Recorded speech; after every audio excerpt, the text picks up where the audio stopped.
নরসিংদী সরকারি কলেজ কর্তৃক আয়োজিত অনলাইন শিক্ষা কার্যক্রমের সাথে যুক্ত 2020-21 শিক্ষাবর্ষের নবীন শিক্ষার্থীবৃন্দ, তোমাদের জানাই আমার আন্তরিক অভিনন্দন ও শুভেচ্ছা।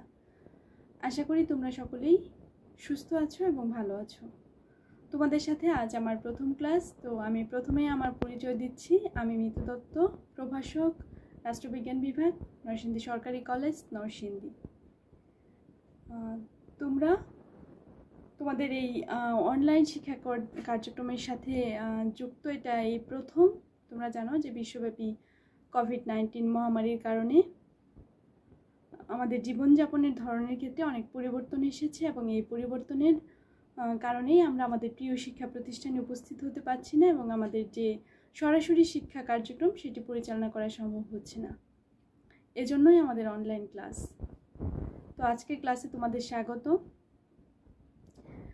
আজ আমরা যে বিষয়টি নিয়ে আলোচনা করব তা হচ্ছে পরিণীতি ও সুশাসন, প্রথম পত্র, একাদশ শ্রেণী, প্রথম অধ্যায়। পরিণীতি ও সুশাসন পরিচিতি। তোমরা এই উচ্চ মাধ্যমিক পর্যায়ে তোমাদের জন্য এটি খুবই গুরুত্বপূর্ণ একটি সময়, কেননা এর উপরই নির্ভর করে তোমার ভবিষ্যতের গন্তব্য। এজন্যই আমি আশা করব যে তোমরা সকলেই শুরু থেকেই তোমাদের প্রস্তুতি নেবে এবং পড়ালেখা নিয়মিত চালিয়ে যাবে। শুধুমাত্র পাঠ্য বই না, পাঠ্য বইয়ের বাইরেও তোমরা গল্পের বই বা বিভিন্ন জীবনী নির্ভর বই পড়বে, যা তোমাদের জ্ঞানের পরিধিকে আরও বিস্তৃত করবে। তো আমরা আমাদের আজকের যে ক্লাস, সেই ক্লাসে আসি। তোমাদের গত ক্লাসে তোমাদের তন্দ্রা বিশ্বাস পিথি ম্যাডাম প্রথম অধ্যায় শুরু করেছিলেন এবং তিনি যে পর্যন্ত পড়েছিলেন তারপর থেকে আমি শুরু করছি। তো আমাদের আজকের আলোচ্য বিষয় পরিণীতি ও সুশাসন কি, পরিণীতি ও সুশাসনের ক্রমবিকাশ, পরিণীতি সুশাসনের সাথে জ্ঞানের অন্যান্য শাখার সম্পর্ক। তোমরা ইতিমধ্যেই পরিণীতি ও সুশাসন বিষয়টি বুঝতে পেরেছ আশা করি। তারপর আমি এই বিষয়টি নিয়ে আলোচনা করছি কিছুটা। দেখো, পরিণীতি কি। আমরা প্রথমেই জানব যে পরিণীতি কি। তো পরিণীতির ইংরেজি প্রতিশব্দ হচ্ছে সিভিক্স, যার উৎপত্তি ল্যাটিন শব্দ সিভিস ও সিভিটাস থেকে। সিভিস শব্দের অর্থ হচ্ছে নাগরিক বা সিটিজেন, সিভিটাস শব্দের অর্থ নগর রাষ্ট্র। তাহলে কি আমরা দেখতে পেলাম যে পরিণীতি শব্দটির সাথে জড়িত হচ্ছে নাগরিক এবং নগর রাষ্ট্র বিষয়টি। অর্থাৎ নগর রাষ্ট্র এবং নগর রাষ্ট্রে বসবাসরত নাগরিকদেরকে কেন্দ্র করেই এই পরিণীতি বিষয়টি জড়িত। এছাড়াও দেখো, সংস্কৃত ভাষায় নগরকে পুর বলা হয় বা পুরী বলা হয় এবং নগরের অধিবাসীদের বলা হয় পুরবাসী। নাগরিক জীবন সম্পর্কিত বিদ্যার নাম পরিণীতি।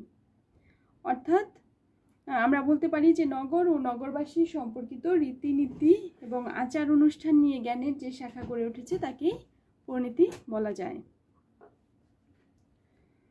দেখো, আমরা কিন্তু পরিণীতিকে তাহলে নাগরিক এবং নগর রাষ্ট্র যেহেতু বুঝলাম, তাহলে পরিণীতিকে আমরা নাগরিকতা বিষয়ক বিজ্ঞানও বলতে পারি, কেননা এর মূল আলোচ্য বিষয় নাগরিকের তাদের আচার আচরণ, ধরন, কার্যাবলী, এই সমস্ত বিষয় নিয়ে আলোচনা করি।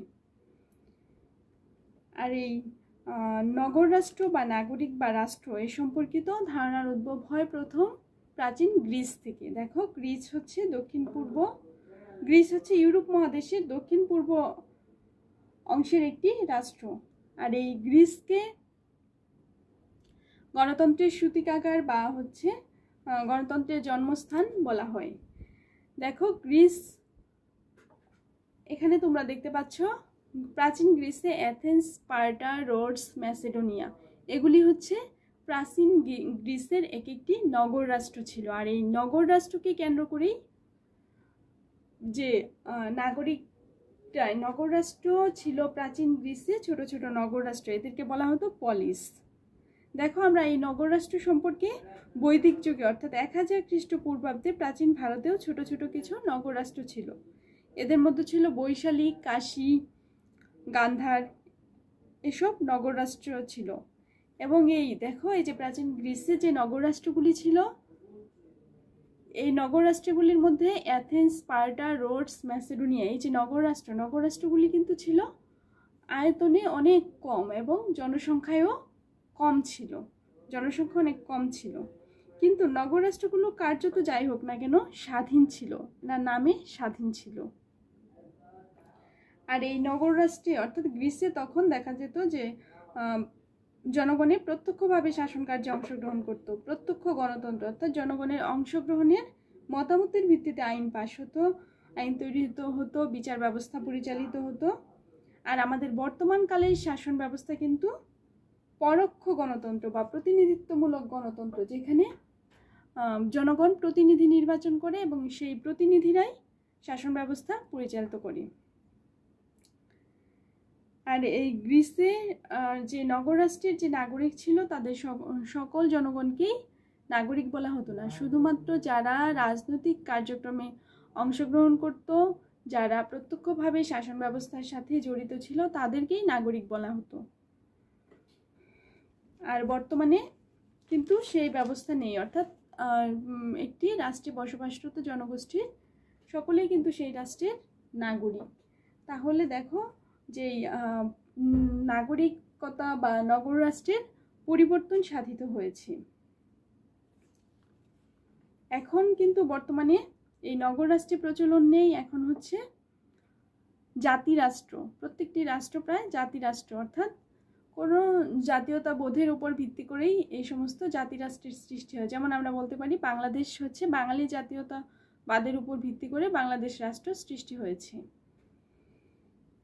যেমন 1947 সালে ভারত পাকিস্তান সৃষ্টি হয়েছিল ধর্মকে কেন্দ্র করে, সেখানে ধর্মভিত্তিক জাতীয়তাবাদ কাজ করেছে। তাহলে এই জাতির রাষ্ট্রগুলো আবার আয়তনে অনেক বড় এবং জনসংখ্যাও অনেক বেশি। এই গ্রিসে প্রাচীন গ্রিক দার্শনিক ছিলেন, দেখো এরিস্টটল এরিস্টটলকে রাষ্ট্রবিজ্ঞানের জনক বলা হয়, কেননা তিনি হচ্ছে রাষ্ট্রবিজ্ঞানে বা রাষ্ট্র সম্পর্কিত তার যে ধ্যান ধারণা তিনি অনেক বিস্তারিত আলোচনা করেছেন, এজন্যই তাকে রাষ্ট্রবিজ্ঞানের জনক বলা হয়। তোমরা এই বিষয়গুলো অর্থাৎ গ্রিক দার্শনিক অ্যারিস্টটল, গ্রিক দার্শনিক প্লেটো, অর্থাৎ এরিস্টটলের গুরু ছিলেন প্লেটোর গুরু ছিলেন সক্রেটিস। এদের সম্পর্কে তোমরা পরবর্তীতে আরো বিস্তারিত জানবে। তারা কিন্তু প্রাচীন গ্রিক দার্শনিকই ছিলেন। তাহলে আমরা বলতে পারি যে পরিণতি তথা রাষ্ট্রবিজ্ঞান সম্পর্কিত অধ্যয়ন প্রাচীন গ্রিসেই শুরু হয়েছিল এবং সেখানে রাষ্ট্র দর্শন, শিক্ষা ব্যবস্থা, সাহিত্য, সংস্কৃতি মূলত যা প্রসার লাভ করে। যেমন প্লেটো যে শিক্ষা ব্যবস্থার কথা বলেছিলেন, আমরা যদি বর্তমানকালে যে সেই রাষ্ট্র কর্তৃক বাধ্যতামূলক শিক্ষা ব্যবস্থার কথা যে বলেছিলেন, সেটা কিন্তু আমরা বর্তমানে দেখতে পাই যে শিক্ষা ব্যবস্থা বাধ্যতামূলক, রাষ্ট্র কর্তৃক বাধ্যতামূলক। দেখো গ্রিক দার্শনিক প্লেটো তার বিখ্যাত গ্রন্থ দ্য রিপাবলিকে নাগরিকের শ্রেণীবিভাগ, সমাজ সম্পর্কে ধারণা দিয়েছিলেন বা এ সম্পর্কে আলোচনা করেছিলেন। আর পরবর্তীতে তার প্লেটোর সুযোগ্য ছাত্র এরিস্টটল তার বিখ্যাত গ্রন্থ দ্য পলিটিক্সে গ্রন্থে বাস্তবভিত্তিক ও বিজ্ঞানসম্মতভাবে এটি নিয়ে আলোচনা করেছেন। নাগরিক রাষ্ট্র, তার কার্যাবলী, সরকার ব্যবস্থা সম্পর্কে বিস্তারিত আলোচনা করেন। এছাড়াও রোমান চিন্তাবিদগণ রাষ্ট্রকে একটি বৈধ প্রতিষ্ঠান এবং নাগরিক ও রাষ্ট্রকে দুটি পৃথক সত্তা হিসেবে আখ্যায়িত করেছেন। মধ্যযুগের রাষ্ট্রচিন্তাবিদগণ ছিলেন মূলত ধর্মাশ্রয়ী। ধর্ম দ্বারা তারা সকল কিছু ব্যাখ্যা বিশ্লেষণ করতেন। মধ্যযুগের দার্শনিক ছিলেন saint Augustine, saint Thomas Aquinas, পাদোয়ার, মার্সিলিও। এরা ছিলেন মধ্যযুগের দার্শনিক। দেখো মধ্যযুগের শেষের দিকে ইতালিয়ান রাষ্ট্র দার্শনিক নিকোলো মেকিয়াভেলি তার একটি বিখ্যাত গ্রন্থ দ্য প্রিন্স, এই গ্রন্থে তিনি বাস্তবভিত্তিক আলোচনার মাধ্যমে সমাজ ও রাষ্ট্রকে বিশ্লেষণ করেন। তিনি নগর রাষ্ট্রের পরিবর্তে জাতীয় রাষ্ট্রের ধারণা দেন, অর্থাৎ যেটি বললাম যে বর্তমান রাষ্ট্র ব্যবস্থা জাতিরাষ্ট্র, এবং মেকিয়াভেলিকেই কিন্তু জাতিরাষ্ট্রের জনক বলা হয়। দেখো, এই 1648 সালে সম্পাদিত ওয়েস্টফেলিয়া চুক্তির মাধ্যমে নাগরিকত্বের আধুনিক ধারণা বিকাশ লাভ করে। আর এই আধুনিক রাষ্ট্র নাগরিকদের আচরণ, কার্যাবলী এবং তাদের বিভিন্ন প্রতিষ্ঠান সম্পর্কে জ্ঞানের যে শাখা বর্তমানে আলোচনা করে তাই হচ্ছে পৌরনীতি। তাহলে আমরা জানলাম যে প্রাচীন গ্রিস থেকে কিভাবে বর্তমান পর্যন্ত এই যে নাগরিক বা নগররাষ্ট্রের যে ধারণা বা সেটার কি ধরনের পরিবর্তিত হয়েছে। এখন আমরা দেখব যে সুশাসন কি। দেখো, সুশাসন শব্দটির অর্থ হচ্ছে গুড গভর্নেন্স। সু বলতে কিন্তু আমরা স্বভাবতই বুঝি যে ভালো কিছু। তাহলে কি একটি দেশের শাসন ব্যবস্থা ভালো? শাসন ব্যবস্থা ভালো বলতে আমরা কি বুঝি? যে শাসন ব্যবস্থায় জনগণের কল্যাণ হবে, যেখানে ন্যায় বিচার হবে, যেখানে আইনের শাসন থাকবে, যেখানে দুর্নীতি থাকবে না, নীতি নৈতিকতা থাকবে, সেটি হচ্ছে আমরা স্বাভাবিকভাবে বুঝতে পারি যে এটি হচ্ছে ভালো শাসন ব্যবস্থা। তাহলে আমরা বিস্তারিত জানি যে সুশাসন কি। আর এই দেখো, সুশাসন সম্পর্কে আমি এখানে কিছু বলবো, কিন্তু তোমাদের এই সুশাসন সম্পর্কে দ্বিতীয় অধ্যায় একটি অধ্যায় আছে, সুশাসন কি, এর সমস্যা, কোনো দেশে বা রাষ্ট্র ব্যবস্থায় সুশাসন প্রতিষ্ঠার জন্য কি কি প্রয়োজন বা তার ক্ষেত্রে কি কি প্রতিবন্ধকতা রয়েছে, সেই প্রতিবন্ধকতা কিভাবে দূর করা যায়। তাহলে এই ইংরেজি গভর্নেন্স শব্দটির উৎপত্তি গ্রিক শব্দ গোবের্নাও থেকে। দেখো, এই শব্দটি রূপক অর্থে সর্বপ্রথম গ্রিক দার্শনিক প্লেটোই ব্যবহার করেছিলেন। তিনি বলেছিলেন যে রাষ্ট্র হবে ন্যায় ভিত্তিক ও আদর্শ, এর মাধ্যমে জনগণের সর্বাধিক কল্যাণ হবে। অর্থাৎ প্লেটো তার আদর্শ রাষ্ট্রের বর্ণনায় যে ধরনের শাসন ব্যবস্থার কথা বলেছেন তা সুশাসনের বৈশিষ্ট্যের সাথে মিলে যায়। কেননা তিনি যে আদর্শ রাষ্ট্রের কল্পনা করেছিলেন, সেই আদর্শ রাষ্ট্র মূলত বা আদর্শ রাষ্ট্রের শাসকের কথা বলেছিলেন, যেখানে দার্শনিক রাজা হবে আদর্শ রাষ্ট্রের শাসক, যেখানে দার্শনিক রাজা, নীতি নৈতিকতা থাকবে, তার মধ্যে তিনি হবে প্রজ্ঞাবান, জ্ঞানবান। সেই বিষয়গুলি কিন্তু আমরা এই যে সুশাসনের ক্ষেত্রেও দেখতে পাই। তাহলে দেখো, তিনি তার বর্ণনায় যে রাষ্ট্র ব্যবস্থার কথা বলেছিলেন, সেগুলি আসলে সুশাসনের সাথে মিলে যায়। অর্থাৎ সুশাসনের কথা বৈশিষ্ট্যের সাথে আমরা মিল দেখতে পাই। দেখো, এছাড়া যে রাষ্ট্রবিজ্ঞানের জনক অ্যারিস্টটল, তিনি বলেছিলেন সর্বোৎকৃষ্ট কল্যাণ সাধনই রাষ্ট্রের মূল লক্ষ্য। তিনি রাষ্ট্রের কল্যাণে আইনের শাসনের কথা বলেছেন, বা প্রজা বা জনগণের কল্যাণে যে সরকার তা হবে স্বাভাবিক সরকার। তিনি সরকারের দুটি ভাগ করেছিলেন, যে স্বাভাবিক সরকার এবং বিকৃত সরকার। অর্থাৎ যে শাসন ব্যবস্থা জনগণের কল্যাণের জন্য পরিচালিত হবে, স্বভাবতই সেটি হবে স্বাভাবিক সরকার। এছাড়া তিনি আইনের শাসনের কথা বলেছিলেন, অর্থাৎ যদি আইনের শাসন যেখানে থাকবে সেখানে ন্যায় বিচার হবে এবং সেখানে জনগণের কল্যাণ হবে। আর বর্তমানকালেও আমরা দেখতে পাই যে সুশাসনের প্রধান বিষয়ই হচ্ছে আইনের শাসন। আইনের শাসন বলতে আমরা কি বুঝি? যে আইনের চোখে সকলেই সমান, অর্থাৎ জাতি, ধর্ম, বর্ণ নির্বিশেষে আইনের চোখে সকলেই সমান, সকলেই আইনের সমান আশ্রয় লাভের অধিকারী, বা তারা যে আইন সবার জন্য সমভাবে প্রযোজ্য হবে। এছাড়া দেখো, প্রাচীন ভারতীয় পণ্ডিত ছিলেন কৌটিল্য, তিনি সুশাসন সম্পর্কিত আলোচনা করেন। তিনি তখনকার সময়ে সুশাসনের কথা বলেছেন রাষ্ট্রের শাসন ব্যবস্থার জন্য। তিনি তার অর্থশাস্ত্র গ্রন্থে সম্পর্কে আলোচনা করেন, যেখানে বলা হয় যে আইনের শাসন, জনবান্ধব প্রশাসন বা যে ধরনের সিদ্ধান্ত গ্রহণ করা হবে, সেই সিদ্ধান্তের ভিত্তি হবে যৌক্তিকতা ও ন্যায় বিচার, এবং দুর্নীতিমুক্ত প্রশাসনের কথা তিনি বলেছিলেন। কিন্তু এই সুশাসন ধারণাটি বর্তমানে বিশ্বব্যাংকই প্রথম ব্যবহার করেন সাম্প্রতিক কালে।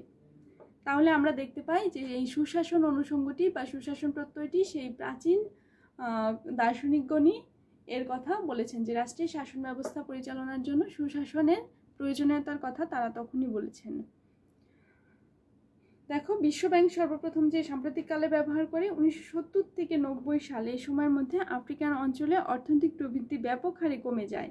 আর এ থেকে উত্তরণের জন্য বিশ্বব্যাংক একটি প্রতিবেদন প্রকাশ করে, যাতে বলা হয় শুধু প্রাতিষ্ঠানিক সংস্কার বা নীতি প্রণয়ন করে উন্নয়নের সমস্যার সমাধান সম্ভব নয়।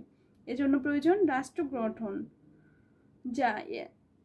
যার মূল বিষয় হচ্ছে সুশাসন। বিশ্বব্যাংক এখানে সুশাসনের 6টি সূচকের কথা বলেন, যেমন মত প্রকাশের স্বাধীনতা ও জবাবদিহিতা, রাজনৈতিক স্থিতিশীলতা, অর্থাৎ একটি দেশের রাজনৈতিক পরিবেশ স্থিতিশীল হবে, কোনো ধরনের সহিংসতা থাকবে না, সেখানে সরকারের কার্যকারিতা থাকবে, নিয়ন্ত্রণের মান থাকবে, প্রতিটি বিষয় নিয়ন্ত্রণের একটি মান থাকবে, আইনের শাসন থাকবে, দুর্নীতিকে নিয়ন্ত্রণ করতে হবে। এই সমস্ত বিষয়গুলিকে বিশ্বব্যাংক সুশাসনের সূচক হিসেবে ধরেছিলেন। তাহলে আমরা সুশাসন বলতে কি বুঝি? যে একটি দেশের শাসন ব্যবস্থায় যখন আইনের শাসন থাকবে, দুর্নীতি থাকবে না, স্বচ্ছতা থাকবে, জবাবদিহিতা থাকবে, সকল অর্থাৎ যে যে কাজের জন্য দায়িত্বশীল তার সেই কাজটি সম্পর্কে সে জবাবদিহি করবে, স্বচ্ছতা থাকবে, এগুলি হচ্ছে সুশাসন বলতে আমরা বুঝি। এখন দেখো আমরা আলোচনা করব পরিণতি ও সুশাসনের সাথে জ্ঞানের অন্যান্য শাখার সম্পর্ক। দেখো, যদি প্রথমেই আমরা আসি যে অর্থাৎ পরিণতি ও সুশাসনের সাথে যে সমাজবিজ্ঞানের বা অন্যান্য জ্ঞানের অন্যান্য শাখার সম্পর্ক, পরিণতি ও সুশাসন এবং রাষ্ট্রবিজ্ঞান, এই বিষয়টি আমরা প্রথমেই জানবো যে পরিণতি ও সুশাসন। খেয়াল করো যে উৎপত্তিগত অর্থে আমরা কি জেনেছি? পরিণতি শব্দটির ইংরেজি শব্দ সিভিক্স, এবং সিভিক্স শব্দটি এসেছে ল্যাটিন শব্দ সিভিস এবং সিভিটাস, যার অর্থ নাগরিক এবং নগর রাষ্ট্র। দেখো এখানে পরিণতি, পলিটিক্স বা পলিটিক্যাল সায়েন্স বলো, পলিটিক্স রাজনীতি বা রাষ্ট্রবিজ্ঞান, দেখো এর উৎপত্তি হচ্ছে গ্রিক শব্দ পলিটিস ও পলিস হতে, যার অর্থ নাগরিক এবং নগর রাষ্ট্র। তাহলে আমরা কি দেখতে পাই? যে পরিণতি ও সুশাসনেরও উৎপত্তিগত অর্থে নাগরিক ও নগর রাষ্ট্র, অপরপক্ষে রাষ্ট্রবিজ্ঞান নাগরিক ও নগর রাষ্ট্র। মূলত বিষয় দুটি প্রায় অভিন্ন। পরিণতি ও সুশাসন এবং রাষ্ট্রবিজ্ঞান উভয়ই কিন্তু মানুষের বা রাষ্ট্রের, একটি রাষ্ট্র এবং রাষ্ট্রের মানুষের কার্যাবলী নিয়েই আলোচনা করি বা পর্যালোচনা করি। পরিণতি ও সুশাসন নাগরিকতা বিষয়ক সামাজিক বিজ্ঞান, আর রাষ্ট্রবিজ্ঞান হচ্ছে রাষ্ট্র বিষয়ক বিজ্ঞান। নাগরিক ও রাষ্ট্র অবিচ্ছেদ্য এবং পরস্পর নির্ভরশীল, কেননা নাগরিক ছাড়া যেমন রাষ্ট্র কল্পনা করা যায় না, রাষ্ট্র ছাড়া তেমন নাগরিক কল্পনা করা যায় না। তাহলে কি এই দুটির সাথে অবিচ্ছেদ্য সম্পর্ক রয়েছে? দেখো, গ্রিক দার্শনিক অ্যারিস্টটলের মতে তিনি বলেছেন যে রাষ্ট্র হলো একটি সামগ্রিক সত্তা আর নাগরিক সেই সত্তার অংশবিশেষ। তাহলে আমরা বলতে পারি যে এই দুটি বিষয় ঘনিষ্ঠভাবেই সম্পর্কিত। রাষ্ট্রবিজ্ঞান কিন্তু একটি রাষ্ট্রের যেমন বিভিন্ন উপাদান, অর্থাৎ রাষ্ট্রের চারটি যে গুরুত্বপূর্ণ উপাদান আমরা জানি: জনসমষ্টি, নির্দিষ্ট ভূখণ্ড, সরকার, সার্বভৌমত্ব, এ সম্পর্কেও আলোচনা করি। এই যে নাগরিক, উভয় বিষয়ে নাগরিক, নাগরিকতা, নাগরিকের অধিকার কর্তব্য, রাষ্ট্র, সরকার, সংবিধান, আইন, স্বাধীনতা, সাম্য, জাতি, জাতীয়তাবাদ, আন্তর্জাতিক সম্পর্ক ইত্যাদি বিষয় নিয়েই আলোচনা করি। দেখো নাগরিকতা, তাহলে নাগরিকতা কি? নাগরিকতা অর্জনের কিন্তু পদ্ধতি আছে। অর্থাৎ প্রথমে আমরা আসি যে নাগরিক কাকে বলি। অর্থাৎ যে ব্যক্তি কোনো রাষ্ট্রে স্থায়ীভাবে বসবাস করে, রাষ্ট্রের প্রতি আনুগত্য স্বীকার করে, রাষ্ট্র প্রদত্ত অধিকার ভোগ করে এবং রাষ্ট্রের প্রতি কর্তব্য পালন করে। অর্থাৎ আমরা রাষ্ট্রের কাছ থেকে যেমন বিভিন্ন ধরনের সুযোগ সুবিধা পাচ্ছি, কিন্তু আমাদেরও বিনিময়ে রাষ্ট্রের প্রতি কিছু দায়িত্ব বা কর্তব্য আছে। যেমন রাষ্ট্রের প্রতি আনুগত্য প্রদর্শন করা, দেশপ্রেম, নিয়মিত কর প্রদান করা, এগুলি কিন্তু আমাদের রাষ্ট্রের নাগরিক হিসাবে রাষ্ট্রের প্রতি এগুলি আমাদের দায়িত্ব বা কর্তব্য। আর এই নাগরিকতা অর্জনের ক্ষেত্রে দুটি পদ্ধতি অনুসরণ করা হয় মূলত, যেমন জন্মসূত্রে নাগরিক এবং অনুমোদন সূত্রে নাগরিকত্ব। তাহলে জন্মসূত্রের মধ্যে আবার দুটি ভাগ আছে: জন্মনীতি এবং জন্মস্থান নীতি।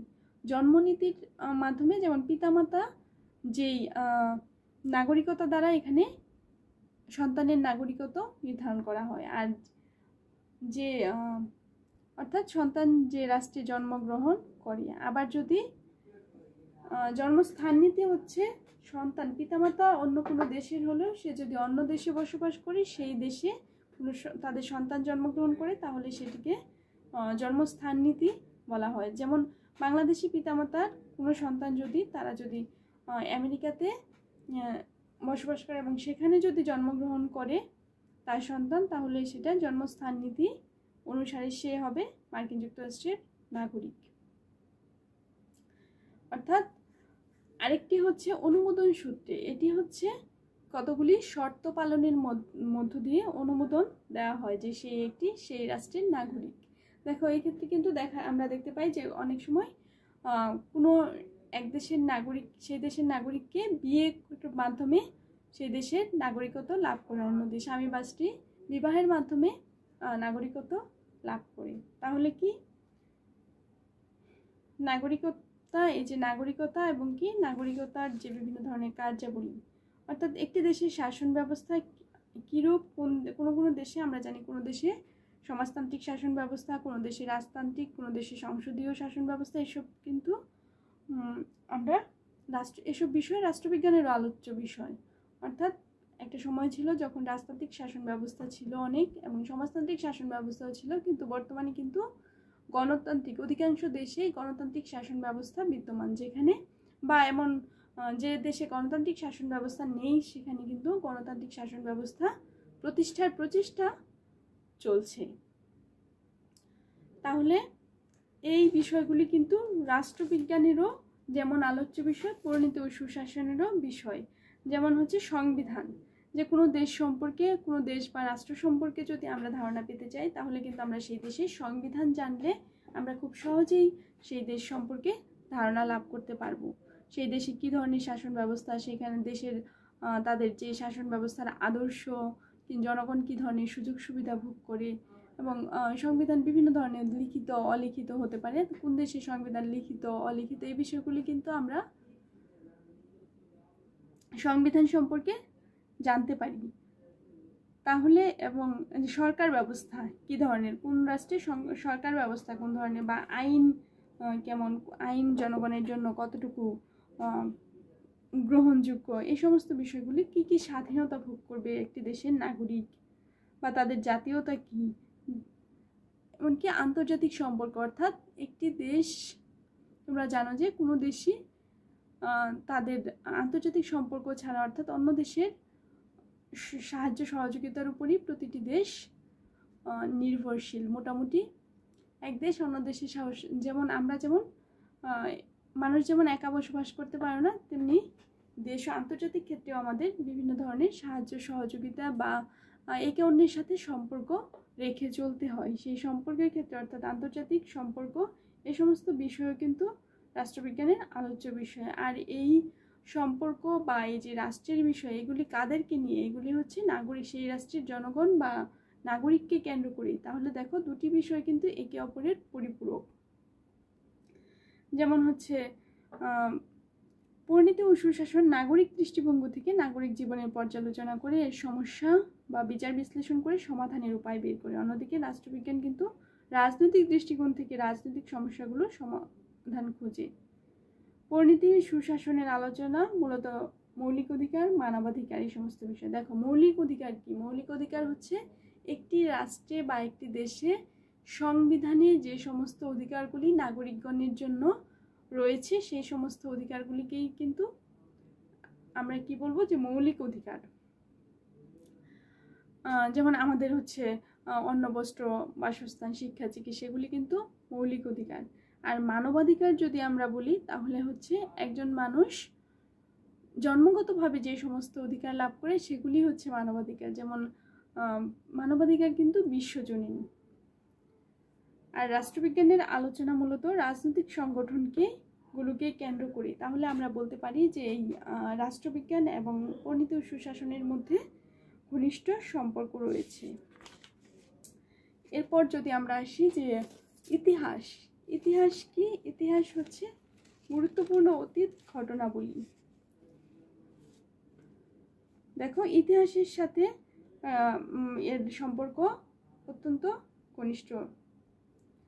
রাজনৈতিক ও সাংবিধানিক যে উন্নয়ন বা হচ্ছে এ সমস্ত কিন্তু আমরা অতীত ইতিহাস থেকে জানতে পারি। যেমন ইতিহাস অতীত ঘটনাবলী, এর ইংরেজি শব্দ হচ্ছে হিস্ট্রি, যা ল্যাটিন শব্দ হিস্টোরিয়া থেকে এসেছে। ইতিহাসের যদি আমরা অর্থ দেখি তাহলে কিন্তু এর অর্থ যে সত্যানুসন্ধান বা গবেষণা। অর্থাৎ ইতিহাসের বিষয়বস্তু কিন্তু মানুষ, সমাজ, সংস্কৃতি, সভ্যতা, এদের পরিবর্তন, বিবর্তন, এই সমস্ত। অর্থাৎ সময়ের বিবর্তনের সাথে সভ্যতার অগ্রগতির সাথে মানুষের কর্মকাণ্ড যেমন বেড়েছে, তেমনি মানুষের জানার পরিধি বেড়েছে। তাহলে কি এই দেখো, এই যে আমাদের 52 ভাষা আন্দোলন, 71-এর মুক্তিযুদ্ধ, এগুলি কিন্তু অতীত ইতিহাস। এগুলি যেমন একদিকে অতীত ইতিহাস, তেমন আরেকদিকে কিন্তু এগুলি নাগরিককে কেন্দ্র করেই বা রাষ্ট্রকেই কেন্দ্র করেই। তাহলে আমরা বলতে পারি এই বিষয়গুলি কিন্তু একে অপরের পরিপূরক। যেমন ফরাসি বিপ্লব, রুশ বিপ্লব, এগুলি যেরকম ইতিহাসের ঘটনাবলী, তেমনি এগুলি মানুষের জীবনকে প্রভাবিত করেছে। এগুলি হচ্ছে, তাহলে এগুলি হচ্ছে ইতিহাসের অংশ। এমনকি রাষ্ট্রবিজ্ঞানের এগুলি আলোচ্য বিষয়। যেমন কিভাবে, কোন উদ্দেশ্যে এবং কোন অর্থে সামাজিক পরিবেশে এসব ঘটনা সংঘটিত হয়েছে, সেই বিষয়গুলি কিন্তু আমাদের জানতে হবে। যে এগুলি তাহলে আমরা কি এর মাধ্যমে জানবো? পরিণতি ও সুশাসন বা রাষ্ট্রবিজ্ঞান এর মাধ্যমে। যেমন ইতিহাসের আলোচ্য বিষয় পরিণতি ও সুশাসনের আলোচ্য বিষয় অপেক্ষাও অনেক ব্যাপক, কেননা প্রায় সব বিষয়ের অতীত আলোচনা হলো ইতিহাসের বিষয়বস্তু। অপরদিকে পরিণতি ও সুশাসন শুধু নাগরিক জীবন কেন্দ্রিক প্রতিষ্ঠানগুলির অতীত, বর্তমান এবং ভবিষ্যৎ নিয়ে আলোচনা করি। এছাড়া দেখো, পরিণতি ও সুশাসন অনেক কিছুই তথ্য ও অনুসন্ধানমূলক, কিন্তু ইতিহাসের প্রায় বিষয়ে বর্ণনামূলক, তথ্যমূলক। তথ্য অনুসন্ধান পর্যালোচনার প্রতি ইতিহাস খুব বেশি গুরুত্ব আরোপ করে না। যেমন ইতিহাসের মধ্যে কিন্তু শিল্প, সাহিত্য, সঙ্গীত, স্থাপত্য, বৈজ্ঞানিক অগ্রগতি প্রভৃতি বিষয় নিয়েও আলোচনা করে থাকি। অর্থাৎ অধ্যাপক সিলির কিন্তু বলেছেন যে ইতিহাস এবং রাষ্ট্রবিজ্ঞান এই দুটি বিষয়, যেমন ইতিহাস ছাড়া যেমন রাষ্ট্রবিজ্ঞানের কোনো ভিত্তি নেই, রাষ্ট্রবিজ্ঞান ছাড়া ইতিহাসের কোনো ভিত্তি নেই। তাহলে কি এই যে প্রাচীনকালের সমাজ ব্যবস্থা, রাষ্ট্র সম্পর্কিত বিভিন্ন তথ্য, নাগরিক অধিকার কি ছিল, একটা সময় মানুষ বন জঙ্গলে ঘুরে বেড়াতো, তখন হচ্ছে তারা ফলমূল, বনের ফলমূল খেয়ে জীবন ধারণ করতো। তাহলে কি বর্তমানে কিন্তু সেই অবস্থাটি আর নেই। অর্থাৎ মানুষের অধিকারেরও পরিবর্তন হয়েছে, তাদের কার্যক্রমেরও পরিবর্তন হয়েছে। যেমন একটা সময় কৃষিকাজ বা পশুপালন করে জীবিকা নির্বাহ করত, কিন্তু বর্তমানে অনেক কর্মক্ষেত্র বৃদ্ধি পেয়েছে। অতীতকালে সরকার এক ধরনের ছিল, যেমন প্রাচীন গ্রিসে নগররাষ্ট্রগুলি ছিল, কিন্তু এখন কিন্তু নগররাষ্ট্র নেই। এখন জনগণের দায়িত্ব, কর্তব্য যেমন বেড়েছে, এমনকি রাষ্ট্র ও জনগণকে অনেক সুযোগ সুবিধা দিয়ে থাকে। অর্থাৎ বর্তমানে প্রায় প্রতিটি রাষ্ট্র হচ্ছে কল্যাণমূলক রাষ্ট্র। দেখো, এই যে মার্ক্সবাদ, পুঁজিবাদ, ফেসিবাদ, এই বিষয়গুলি কিন্তু যেমন হচ্ছে এইসব মতাদর্শের উন্মেষ প্রভাবে ইতিহাস, পরিণতি ও সুশাসনের পাঠের মাধ্যমেই বোঝা যায়। দেখো, রাজনৈতিক বিষয়াবলী ছাড়াও সমাজ, অর্থনীতি, ধর্ম, ভাষা, সাহিত্য, সংস্কৃতি, জীবনের কার্যত সকল ক্ষেত্রে ঘটনাবলীর বিবরণ থাকে ইতিহাসে। ইতিহাসের আলোচনা বর্ণনামূলক বলেছি। দেখো, তাহলে কি আমরা কি বলতে পারি যে পরিণতি ও সুশাসনের সাথে ইতিহাসেরও ঘনিষ্ঠ সম্পর্ক রয়েছে। এরপর যদি আমরা আসি পরিণতি ও সুশাসন এবং অর্থনীতি। অর্থনীতি আমরা কি বলতে পারি যে অর্থনীতি মানব জীবনের মূল চালিকা শক্তি। অর্থনীতি হচ্ছে একটি গুরুত্বপূর্ণ বিষয়। আর অর্থনীতির এই যে বিকাশ, বর্তমান সময়ে যে অর্থনৈতিক ত্বরান্বিত বা এটা কিন্তু সমৃদ্ধি, এই অর্থনৈতিক বিকাশ কিন্তু ধীরে ধীরে হয়েছে। একটা সময় মানুষ বন জঙ্গলে বসবাস করত, কৃষিকাজ, পশুপালন এগুলো ছিল জীবিকা। বর্তমানে সেই শিল্পের প্রসার লাভ করেছে, কলকারখানা, অফিস, আদালত এগুলি যেমন বৃদ্ধি পেয়েছে, তেমন অর্থনৈতিক সমৃদ্ধ হয়েছে। অর্থনীতির মূল আলোচ্য বিষয় কিন্তু উৎপাদন, বন্টন, কর ব্যবস্থা, এই সমস্ত বিষয় কিন্তু, যেমন মানুষের অভাব অসীম, এই অসীম অভাবকে সীমিত সম্পদ দিয়ে কিভাবে কাজে লাগাতে হয় বা কিভাবে মানুষের ন্যূনতম চাহিদা পূরণ করা হয়, এই সমস্ত বিষয়গুলি কিন্তু অর্থনীতির আলোচ্য বিষয়। তাহলে অর্থনীতির সাথে, আর এই অর্থনীতি কাদের সাথে, অর্থনৈতিক বিষয় কিন্তু আবর্তিত হয় এই মানুষকে বা রাষ্ট্রের জনগণকে কেন্দ্র করেই। কেননা অর্থনীতি মানব জীবনের কল্যাণ সাধনই এই দুটি বিষয়ই লক্ষ্য। দেখো, অর্থনীতির জনক অ্যাডাম স্মিথ বলেছেন, অর্থনীতি এমন একটি বিজ্ঞান যা জাতিসমূহের সম্পদের প্রকৃতির ও কারণ অনুসন্ধান করে। এছাড়াও অধ্যাপক মার্শাল বলেছেন, অর্থনীতি মানুষের দৈনন্দিন জীবনের সাধারণ কার্যাবলী আলোচনা করে। তাহলে কি মানুষের দৈনন্দিন জীবনের সাধারণ কার্যাবলী আলোচনা করে। আর পরিণতি ও সুশাসন কি মানুষের বা নাগরিককে কেন্দ্র করেই আবর্তিত হয় তাদেরই কার্যক্রম। তাহলে যে তাদের অর্থনৈতিক কার্যক্রম, এটিও কিন্তু একটি গুরুত্বপূর্ণ বিষয়। পরিণতি ও সুশাসন এবং অর্থনীতি আলোচ্য সূচি। দেখো, প্রত্যেকটি রাজনৈতিক সমস্যার যেমন অর্থনৈতিক দিক রয়েছে, অর্থনৈতিক সমস্যারও রাজনৈতিক দিক রয়েছে। বর্তমানে রাষ্ট্র পরিচালনার ক্ষেত্রেও কিন্তু দেখা যায় যে অর্থনৈতিক সমস্যার উপর গুরুত্ব আরোপ করা হয়। অর্থাৎ অর্থনৈতিক একটি রাষ্ট্রের অর্থনৈতিক কেন্দ্র করে কিন্তু রাজনৈতিক বিষয়ও নির্ভর করে। যেমন অন্য দেশের সাথে কী ধরনের সম্পর্ক হবে, সেই বিষয়গুলি কিন্তু তার অর্থনৈতিক ব্যবস্থার উপর নির্ভর করে। যেমন অন্য দেশের সাথে বৈদেশিক বাণিজ্য, কোন দেশের সাথে কী ধরনের বাণিজ্য করলে সেই দেশ লাভবান হবে, বা অর্থনৈতিক সমস্যা কি, তার সমাধান কিভাবে করতে হবে, অর্থনৈতিক পরিকল্পনা, এটি একটি গুরুত্বপূর্ণ বিষয়। জনসংখ্যা পরিস্থিতি, জনসংখ্যার সমস্যা, এসব বিষয় হচ্ছে সমান গুরুত্ব সহকারে আলোচনা করে থাকে, যেমন পরিণতি ও সুশাসন এবং অর্থনীতিও। এ সমস্ত অর্থনৈতিক কার্যকলাপ পরিকল্পনা সমূহ রাষ্ট্র ও সরকার কর্তৃক পরিকল্পিত, নিয়ন্ত্রিত, পরিচালিত হয়। এজন্য আমরা বলতে পারি যে পরিণতি এবং সুশাসন এবং অর্থনীতি পরস্পর নির্ভরশীল। দেখো, যদি কোনো জাতীয় ও আন্তর্জাতিক রাজনীতির দিকে লক্ষ্য রেখে অর্থনৈতিক পরিকল্পনা গ্রহণ করতে হয়, যদি এই যে অর্থনৈতিক বা রাজনৈতিক জীবন একে অপরের পরিপূরক, এটির একটি পরিবর্তন হলে কিন্তু আরেকটিরও পরিবর্তন হয়ে থাকে। তাহলে আমরা বলতে পারি যে অর্থনীতির সাথে পরিণতি ও সুশাসনেরও সম্পর্ক আছে। মূল বিষয়টি হচ্ছে নাগরিক, এই নাগরিকেরই অর্থনৈতিক জীবনযাত্রা। দুটি বিষয়ই নাগরিকের এই মূলত বিষয় নিয়ে, যেমন একটি বিষয় হচ্ছে নাগরিকের রাজনৈতিক জীবনকে যেমন নিয়ে আলোচনা করে, আরেকটি বিষয় হচ্ছে নাগরিকের অর্থনৈতিক, অর্থাৎ তার জীবন ধারণের বিষয়াবলী নিয়ে আলোচনা করি। আর এই বর্তমান রাষ্ট্র কিন্তু কল্যাণমূলক রাষ্ট্র, যেখানে রাষ্ট্রের মূল লক্ষ্য হচ্ছে জনগণের কল্যাণ সাধন।